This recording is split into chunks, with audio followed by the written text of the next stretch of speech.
Hey, what's up, Roxstars? It's Rox coming to you today with a review for Reasonable Doubt Season 2, Episode 8. Just 2 more episodes left, you guys. Anyways, let's get to it, shall we? I say I'm gonna take some time off, y'all. All the cashiers, they was like, somebody stole her truck. It was like you could hear it all throughout the store. This Rox coming to you today with a review for Love and Marriage Detroit, Love and Marriage Huntsville, our book 4, Real Housewives of Atlanta. Let's get to it, shall we?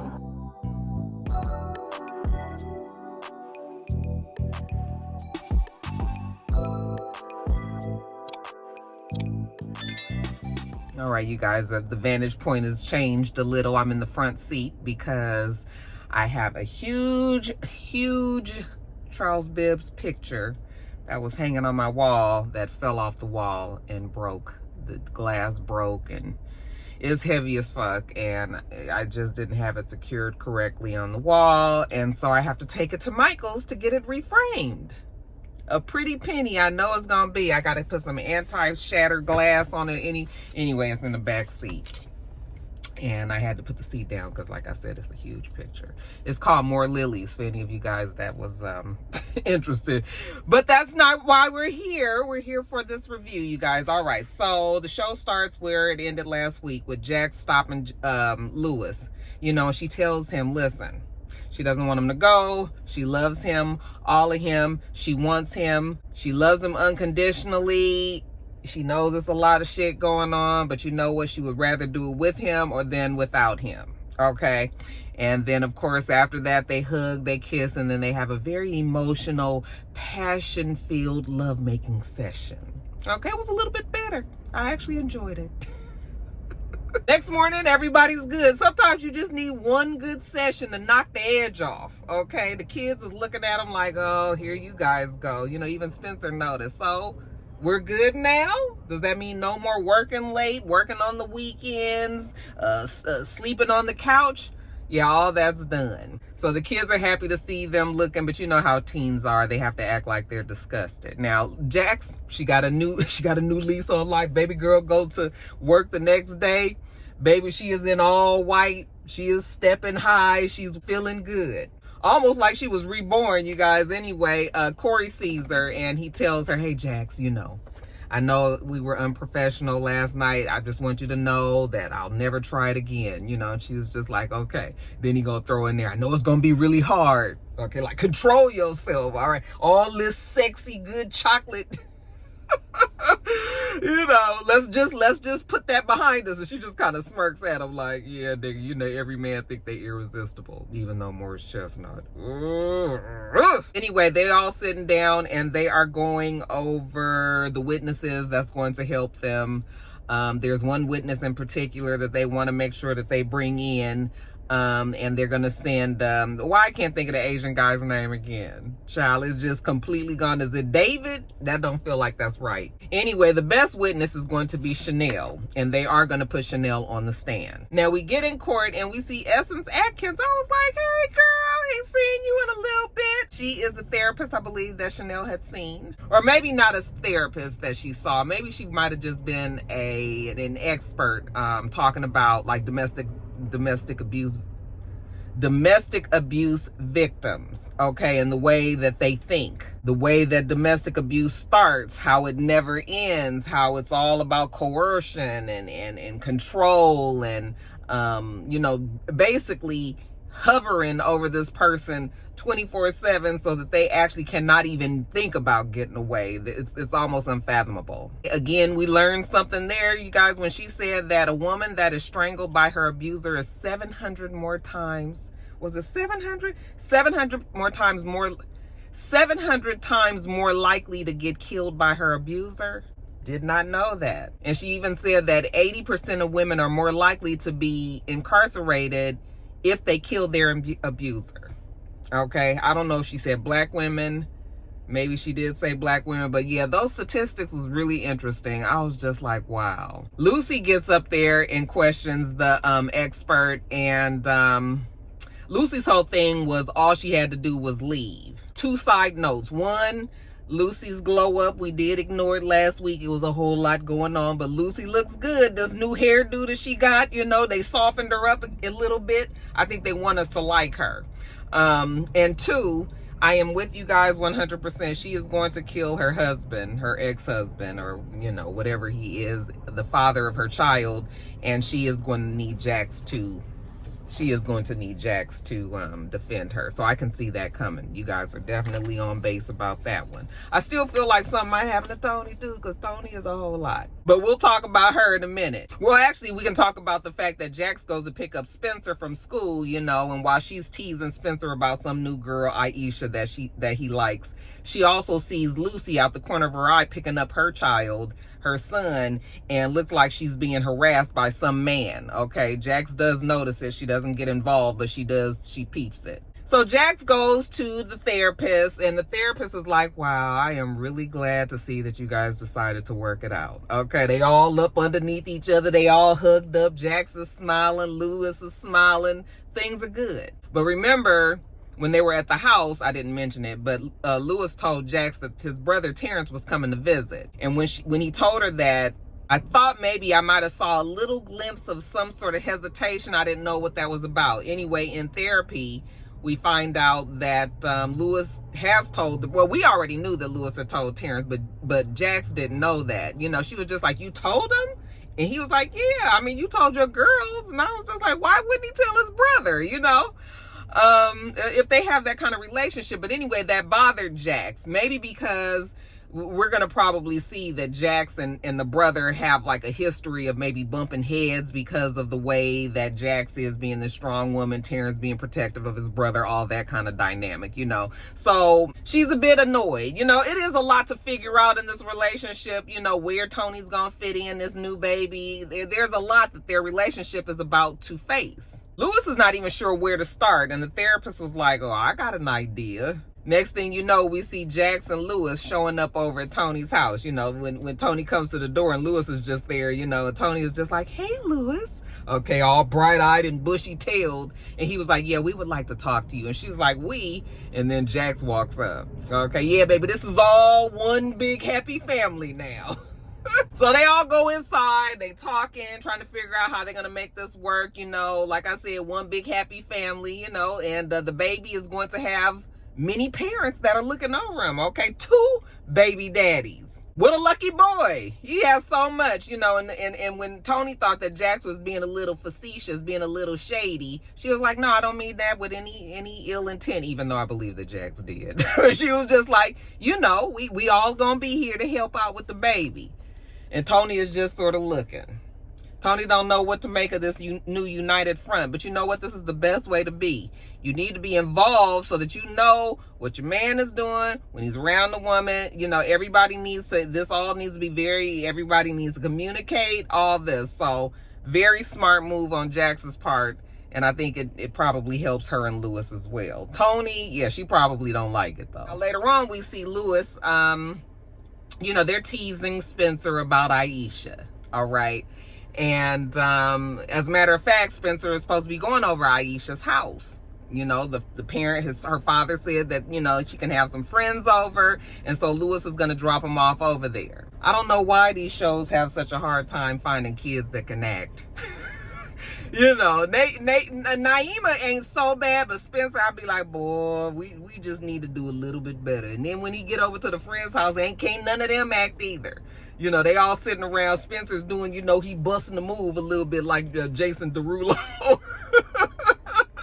Not Chris Brown. He's dancing, you know, and Aisha, she's got a special sparkle in her eye for old Spencer. And, you know, the kids are all sitting around good-naturedly watching. You know, they're impressed. And then Aisha's father comes and, you know, halfway up the stairs, and he was like, hey, I'm going to step out for a little bit. I'll be back. You kids going to be okay? Oh, yeah, we going to be fine, Dad. All right. As soon as the dad leaves, you know, Aisha gives the signal to the kids, and next thing you know, these motherfuckers just pulling out all kind of drugs and alcohol. I was just like, what? What is happening here? Okay. And Spencer's the only one that's out the loop. All right. So she was just like, oh, you want to have some too? And he was just like, yeah, I don't really do that. Okay, he just do one of these, and that's that's about it for him. I was just like, oh, Spencer, don't get caught up with these old drug addict kids. I guess you leave the school in the neighborhood with the folks bullying you about acting, and then you go to the school with the actors, and everybody is on drugs. Shit. Now we see Lucy periodically throughout the show, and Lucy is just trying to figure out, she's trying to get a beat on her ex-husband. She's talking to her friend who probably is a lawyer as well, and her friend is telling her, like, look, he's trying to get custody of the son. What does the son think? And Lucy was like, well, see, I messed up there because I've always talked very glowingly about his father. I painted him out to be a different person, and now if I go and try to tell him the truth, he's gonna think I'm lying to him because I've always said what a good guy the man is, and so like she's afraid that she'll lose her son that way. So the lawyer friend was like, don't worry about it, Lucy. The court is gonna look at you favorably, considering you've been the only one that's been in your son's life this whole time. The father's been a fuck up, he's been in jail, he's been doing all of this, so it should probably work out in your favor. But Lucy, being a DA, she knows how these things work. Sometimes it don't always work that way. That's why Lucy's a little nervous about her son in the stomach area. She got the bubble guts. But anyway, back in court, they doing, talking to more people, talking to the forensics person, talking to the investigator on the case. This time they're talking about this $30 million transfer and whether or not Chanel knew about it. And they are comparing the signatures because we know that JT and Adrian, they were forging her signature on, JT was forging her signature on the paperwork for these different, what he was calling charitable donations, but really it was for his gambling business that he had. So they're trying to say that, of course, Chanel took that 30 million, but we know that Chanel knew nothing about it. Now, when court gets out, Jax gets a call from her mom. All right, her mom has been really, really minor character this season. I think I actually like it that way, but now it feels like, why is the mom even on the show? So I'm trying to figure out, is something gonna happen with the mom, or is the mom just gonna be, But anyway, the mom calls and she tells her that she thinks that it's time for Jax and Lewis and the kids to come on by and, really formally meet the guy that she's seeing and all. And at first, Jax has some pushback, like, Mom, I'm in court. Like, I'm busy. I don't have time. But, her mom, like, presses, like, I really want you to come. I really think it's needed. He's a good man and all that. And Jack says, okay, they'll be there. So, after a long day of therapy and court and all of that, Jack goes home and Naima's already home. All right, looks like Terrence, Uncle Terrence, has made it in town, and he picked Naima up from school. Naima being sarcastic. He's the only one that's concerned. Girl, go to your room. Go somewhere, please. Okay. Anyway, Jax needs to talk to Terrence. So when she sits down and talks to Terrence, like I said, we know that we find out that the dynamics between these two they're both very protective of Lewis, obviously. Terrence is protective of his brother because he's probably heard all the things that Jax has done to Lewis. But, a lot of times Lewis might not talk about the things that he's done to Jax, or he might not even have been aware of the things that he was doing that was making Jax feel the way that she was feeling, so Terrence is only getting Lewis's side. And Terrence is, of course, more concerned about his brother. You've hurt Lewis before, that whole talk. And she was just like, you know what? At the end of the day, Lewis is my husband. Okay, this is our marriage. We gonna get through this, and basically you need to mind your business. But Terrence ain't really a mind your business kind of man. So she was just like, your brother got this side baby. He was like, no, correction, break baby. A baby that was conceived while you broke up, and you was doing what you was doing over on your side too. So, Jax was just about to lay into him, and then all of a sudden, here come Lewis and Spencer walking in the door. Oh, Uncle Terrence! Spencer's happy to see him. Lewis is like, what I miss?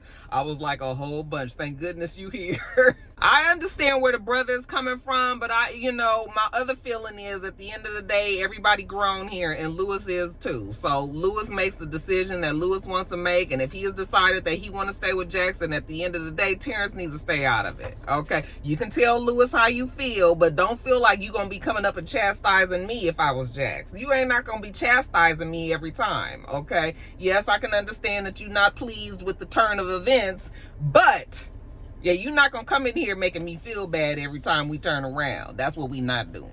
Now, the next day, like I said, they all go and visit the mom. All right.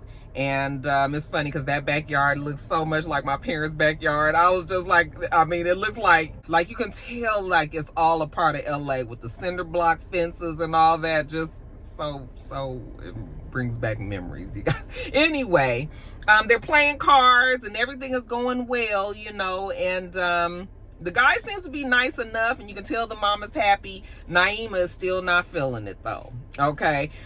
She says something, and the new boyfriend is just like, you know what? I'm going to go get us something to drink, or I'm going to go get us some chips or something. You know, he going to make his exit while the family has their discussion. It's obvious Naima's going through something. And so when he walks away, you know, of course, they're again like, we know you miss Grandpa Paul. All right, but this is who it is now. I'm just like, was she that close to the grandfather for her to be feeling like this? Like, girl, what this girl going through? I mean, I know that's terrible to feel, but I'm just like, what? Girl, you act like they act like the girl was always with that man all last season. Was she? Maybe she was, and I just don't remember. But I was just like, girl, get over it. Grandpa Paul gone. It's a new day, new man. So Lewis tells her, you know, families, they change over time. Don't be afraid to accept new love. Boy, that advice is going to be useful soon, right? You know, Jax is sitting over there listening, and she's looking like, boy, I can't believe we about to go through all this. Yeah, girl, you are. I felt for Jax. But Jax is being good. She's being good. This shit is not going to be easy. Now, the next day, we see Jax taking cupcakes to the new school that Spencer goes to. And, of course, it's one of those hoity-toity schools, you know, where they have all these allergies. They can't eat certain things. She was like, what is the word? I brought these cupcakes, as y'all asked. I didn't know there was any requirement. So, right after Jax gives her cupcakes, and here comes Lucy.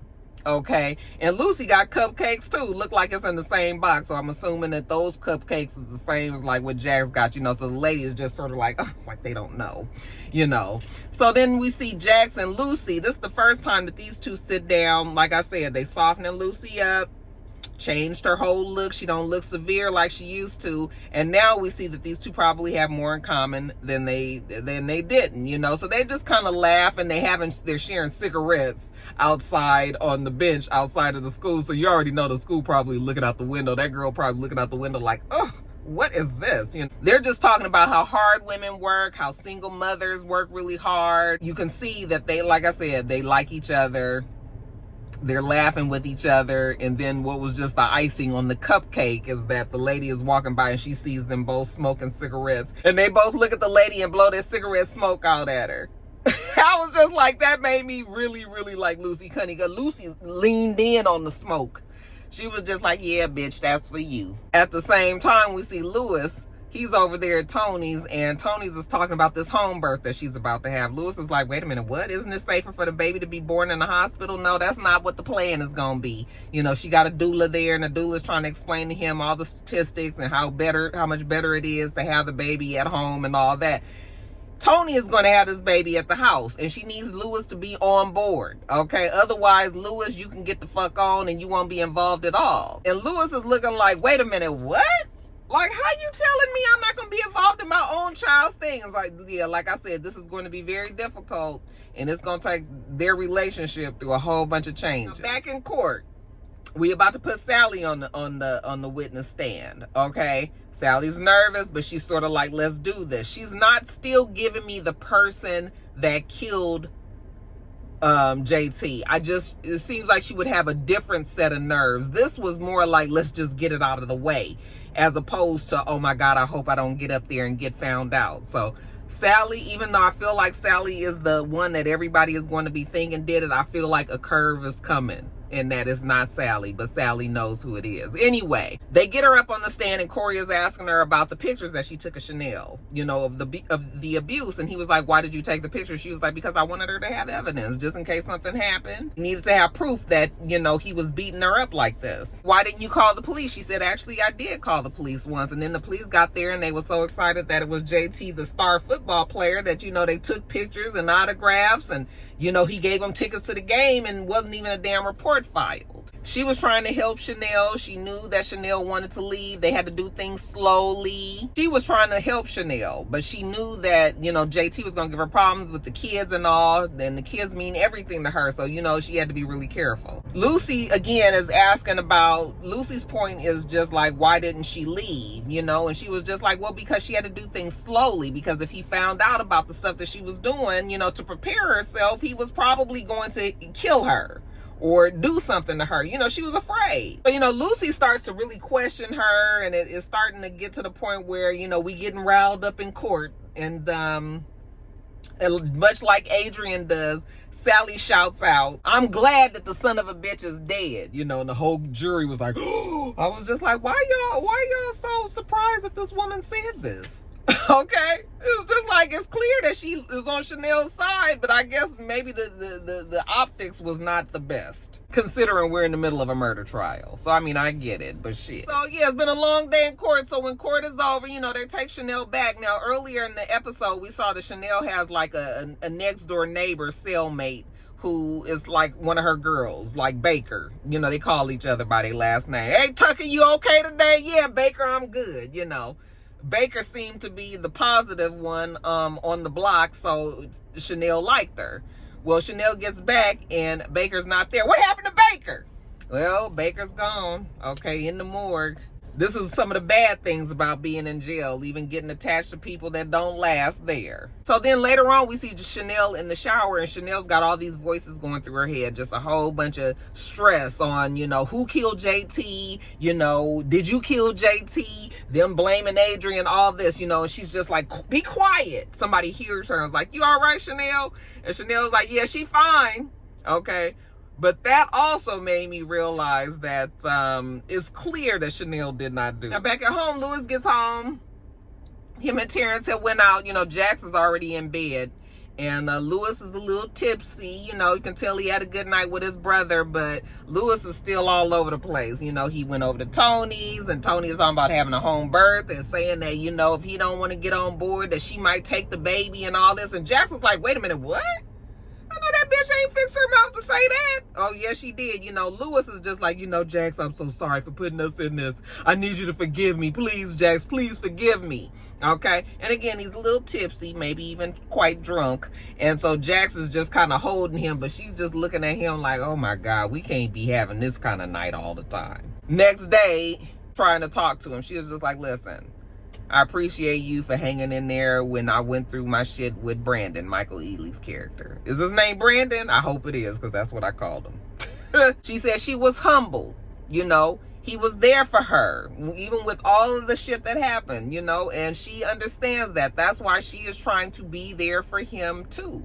She wouldn't want him to go through this by himself. And yes, it is hard, but what she needs to let him know is I can't have you asking me to forgive you all the time, because I done already said that that's what we doing and we moving forward. You can't keep bringing that up and making me feel like, you know, you needed my forgiveness. Lewis was going through it the night before. Oh, you know, he gonna be in his 60s when the baby graduates from high school, and oh my God, he's so sorry he putting everybody through this, like, you know, and it's like, we here now. I don't need to keep hearing that kind of shit no more. Now Adrian goes to see Chanel, and you know, Chanel is happy to see her man. You know, she tells him that was really sweet, the things that he said about her on the stand. However, she's irritated with him because you lied to me. How is it that you and JT was doing all that shit over there and you hadn't said anything? He's like, I know, my bad. I didn't, you know, I did not lie to you how I feel about you, though. I do love you and I want to be with you. And when we get you up out of this jail, guess what? I want to be your husband. Okay, will you marry me? And I was just like, oh, look at little Adrian. He is really smitten over Chanel, ain't he? She looking at him like, boy, you got to be crazy. And he was just like, just think about it. Okay, don't give me an answer yet. I was like, well, that must be something to look forward to. All right, you guys, so we back in court again. And this time we got this lady, Rebecca Gray. That is the person that Daniel, that's his name. Daniel had went to go and try to find the lady, this lady who was supposed to help Chanel get this restraining order. Okay, so they got her up on the stand. And she remembers Chanel when Chanel came down there and tried to get the restraining order. Well, actually, she came down there to get the restraining order, but she didn't actually get it. All right. So that was where they left it. Then Lucy gets up there and Lucy was like, so how many people do you see? I mean, you might see 10 people a day, you know, you work 5 days a week, you know, you work every month for a year and you've been doing this for however many years. I mean, that's thousands of people. How is it that you remember Chanel? And she says, you know why? Because Chanel didn't get the restraining order. And those are the people that I remember because I know that it might be dangerous for them. You know, Chanel was afraid. She was crying. She had tears in her eyes. And when she walked out that door, yes, I do remember her very clearly. So when court is over, you know, Corey has to admit to Jax that she was right about putting Rebecca Gray up on that stand. You know, he wasn't sure at first. Later on, he was just like, so what's the plan for the night? And she was just like, oh, I'm about to go home, you know, go get the kids, pick them up, go home, family night, you know. And he was just like, okay. He says, well, you know, I said I was going to keep things professional, and I am. I hope I'm not overstepping when I say that Lewis is a very lucky man. And she was just like, oh, okay, I'm gonna let him know. He was like, please don't. Because Corey is gonna be waiting in them damn wings. Corey is sniffing. He can sniff out that something is going on over there. He ain't quite sure what. He don't really know where Jax's head is in all this. And all he's gonna be is the supportive friend on the side. Now we see the friend. What you guys tell me her name was? Robin? I guess that's her name, the one who has her hair shaved on the side, that's also friends with Sally and Jax. She goes to visit Chanel. Hey girl, I'm so sorry I haven't been here. You know, Chanel's like, girl, that's okay, this is jail, who wants to come down here? You know, she apologizes to Chanel for not being there for her and making her feel like, you know, she was going through all that shit with JT alone. You know, she never said anything and she just feels like that was her fault. And she was just like, girl, I didn't say anything because JT had my head so fucked up.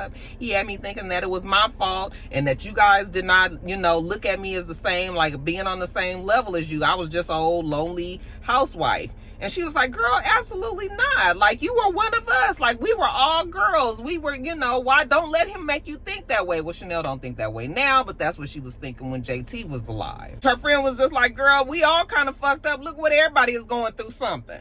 All right, so, you know, don't make it feel like you the only one that's going through. Everybody is going through, even though yours is a little worse because you in jail. So them two have a good little talk, you know, and it confirms and strengthens their friendship. You see Jax picking up Naima. And, you know, she's in the carpool line. So she gets out the car because she sees Tony's car. And Tony gets out and she was just like, yeah, Lewis told me that you was talking about trying to keep the baby away from him. Tony was just like, yes, he has 2 parents. And she was like, you right. You and Lewis. Okay. And I am over here as well, girl. Don't get to tripping. Don't acting like you gonna take this baby away. You must have forgot who I am. Okay, I'm a lawyer that will make your life very miserable if you try something like that. She was just like, girl, is that a threat? And she was like, baby, it's a promise. Okay, you can get froggish if you want to. Jax is not going to stand by and let Tony run over Lewis. They was about to really get started out there, and then the girls walk up. Hey, mom, you know, to Tony and Jax. And Jax says, hey, Naima, you know, she goes and gets back in the car. All right, Tony, girl, it was good seeing you. Y'all, I'm still a little wondering what's going to happen with Tony. I thought maybe Tony was going to be, something was going to happen to her, but I almost feel like Tony might run away. Like, Tony is the card, the wild card in this. I feel like something's going to happen with Tony. I just can't quite put my finger on it. Then we see Lucy. Lucy finds out that her ex has won joint custody of the son. So, you know, she's starting to get desperate. Like, oh my God, what am I going to do? Okay. Again, more confirmation that she about to off that egg. Now, we finally see Candy. Child, I had forgot all about Candy was supposed to be on this season. Maybe Candy will be more on next season. I guess it'll depend on what Candy's role is going to be at the end of this season, because we only got 2 episodes left. We see Daniel go and talk to, her name is Ebony Phillips, and I guess she is some sort of abuse. I don't know exactly what her character is, but we're gonna probably learn more about her next week. But you know what? All's right, at least as right as it can be for now. We see Jax at home with Lewis, and they happy together. We see Corey. Corey's at home. He's having a drink. We see Lucy. Lucy is having a drink too. Okay, maybe for a different reason. The kids are good at home too, except that Jax finds, when she's, you know, checking in on the kids as they go to sleep, she finds either a lighter or was that a pen? I couldn't tell. It looked like it might have either been marijuana pen, or it could have been a lighter. I couldn't tell. But not good, whichever one it was. I was just like, Spencer, did you bring home some drugs from your girlfriend's house? Then we see Chanel. Okay, Chanel yells out, hey, I want to make a call. You know, Chanel got to have her tough jail lady voice on. And so they let her out, and Chanel makes a call, and she calls Sally, and she was just like, hey, you know, I was just thinking, you know, maybe it is time to tell the truth. And Sally was just like, okay, well, don't say nothing. We need to talk in person. Okay, and I'm just thinking to myself, like, Chanel, girl, I mean, I know you ain't really said nothing, but do you not realize that they recording this call? Don't be talking about telling the truth. You supposed to been telling the truth. That's why you in trial. That conversation also made me think that it was not Sally, because Sally would have been more like, girl, no, you can't say nothing. You know, they both are protecting somebody else. I'm not even sure if I feel like it's the kid. Because now, why would Chanel be like, okay, maybe it is time for me to tell on my own child? So now I'm really confused on who it might be. If it is your child, you're going to probably hold on to that. If you're trying to save your child from being in the system, you're going to hold on to that lie all the way, even if you do have to go to jail, you know? So that's why I'm just like, who is it that she could be protecting that we know of, but we ain't thought of? And, you know, so y'all let me know what you think, but I don't believe it's Sally, and I don't even know if I believe it's her child now. So you guys let me know what you think. Pretty good episode. I feel like the next two are going to be the ones that are like, you know, a big wow one, but this one was okay. Y'all let me know what you think. All right, you guys, that is it. Let me get on to Power. That finale came on, so yeah. Make sure you thumbs up the video, comment, subscribe to the channel if you haven't already. I'm Roxanne. The channel is It's Rox. Everything else I do will be in the bottom bar. All right. So I hope that you have a wonderful, wonderful rest of your day, and I plan on doing the same. Till next time, Roxstars. Bye.